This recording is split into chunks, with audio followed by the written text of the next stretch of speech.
નમસ્કાર દર્શક મિત્રો, આપ નિહાળી રહ્યા છો N24 ગુજરાતી। તો નજર કરીશું આજના મહત્વના સમાચાર પર।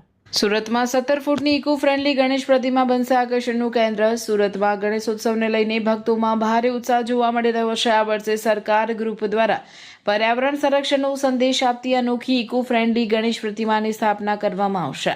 551 કિલો ટીશ્યુ પેપર અને રિસાયકલ મટીરિયલમાંથી તૈયાર થયેલી 17 ફૂટ ઊંચી ગણેશ પ્રતિમા આકર્ષણનું કેન્દ્ર બનશે। છેલ્લા 20 વર્ષથી પર્યાવરણના જતન સાથે ગણેશોત્સવની ઉજવણી કરતા સરકાર ગ્રુપ દ્વારા આ વર્ષે પણ અનોખી પહેલ કરવામાં આવે છે। મુંબઈના 25 નિષ્ણાંત કારીગરોએ 951 કલાકની મહેનત બાદ આ વિશાળ ગણેશ પ્રતિમા તૈયાર કરી છે। પ્રતિમા બનાવવા માટે 300 kilo tissue paper, 150 kilo recycle material અને 50 કિલો લોખંડના સ્ટ્રક્ચર સહિત કુલ 551 કિલો સામગ્રીનો ઉપયોગ કરવામાં આવ્યો છે। ગણેશજીના વિસર્જન સમયે પર્યાવરણને નુકસાન ન થાય તેનું પણ ખાસ ધ્યાન રાખવામાં આવ્યું છે।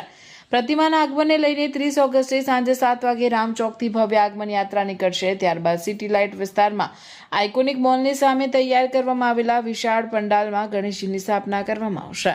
મંડપમાં એક ભક્ત દ્વારા દાન કરવામાં આવેલા 5 કિલો શુદ્ધ ચાંદીના ચરણ અને 1.5 કિલો ચાંદીના આશીર્વાદ આપતા હાથ વિશેષ આકર્ષણનું કેન્દ્ર રહેશે। ભક્તોને તુલસીના બીજ પ્રસાદી તરીકે આપવામાં આવશે તેમજ ગણેશજીને અર્પણ કરવામાં આવતા વસ્ત્રોમાંથી કપડાં તૈયાર કરીને જરૂરિયાતમંદોને વિતરણ કરવાની પણ પહેલ કરવામાં આવશે।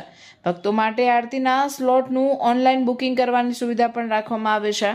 ઉપરાંત સોશિયલ મીડિયા પર દરરોજ લાઈવ દર્શનની વ્યવસ્થા કરવામાં આવશે। સિનિયર સિટીઝન, દિવ્યાંગો અને ગર્ભવતી મહિલાઓ માટે અલગ લાઇનની સુવિધા પણ ઉપલબ્ધ રહેશે। આ રીતે આ વર્ષે સરકાર ગ્રુપ દ્વારા ભક્તિ સાથે પર્યાવરણ સંરક્ષણનો સંદેશ આપતા અનોખા ગણેશોત્સવનું આયોજન કરવામાં આવ્યું છે। સરકાર ગણેશોત્સવ દ્વારા હું આપ સૌને જણાવવા જઈ રહ્યો છું કે અમે ઇકો ફ્રેન્ડલી ટીશ્યુ પેપર બેઝની મૂર્તિ બનાવવા જઈ રહ્યા છે, જે ગુજરાતની સૌથી મોટી ઇકો ફ્રેન્ડલીની મૂર્તિ રહેશે 17 ફૂટની। એમાં જે મટીરિયલ યુઝ થવા જઈ રહ્યા છે એનું હું આપ સૌને જાણ કરું છું માધ્યમથી કે ટીશ્યુ પેપર, પુઠ્ઠા, કાપડ અને લોખંડના ધાતુઓ। કેટલા કારીગરો? 25 જેવા કુશળ કારીગરો મુંબઈથી આવશે ને એ આ મૂર્તિ બનાવવા જઈ રહ્યા છે।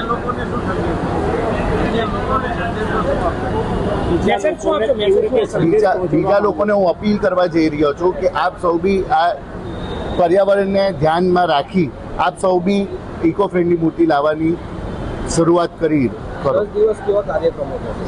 10 દિવસ બધા ધાર્મિક કાર્યક્રમો થશે, જેમાં અમારે ત્યાં ઓર્કેસ્ટ્રાથી આરતી થશે, ભજન થશે, જમવાની સુવિધાઓ થશે, ચેરિટી કરશું અહીંયા। દિવ્યાંગ બાળકો માટે સ્પેશિયલ શું આ વખતે દિવ્યાંગ બાળકો, ગર્ભવતી મહિલા અને જે સિનિયર સિટીઝન છે એ લોકોની એક અલગ લાઈન જ છે, જેમાં એ લોકો દર્શનાર્થી જેટલા બી છે એ સીધા મંડપમાં એ લાઈનથી ઘૂસી શકે। અમારે ત્યાં અમે આ વખતે 25,000 તુલસીના બીજોનું વિતરણ કરવામાં આવશે એઝ અ પ્રસાદ તરીકે સરકાર ગણેશ ઉત્સવ તરીકે।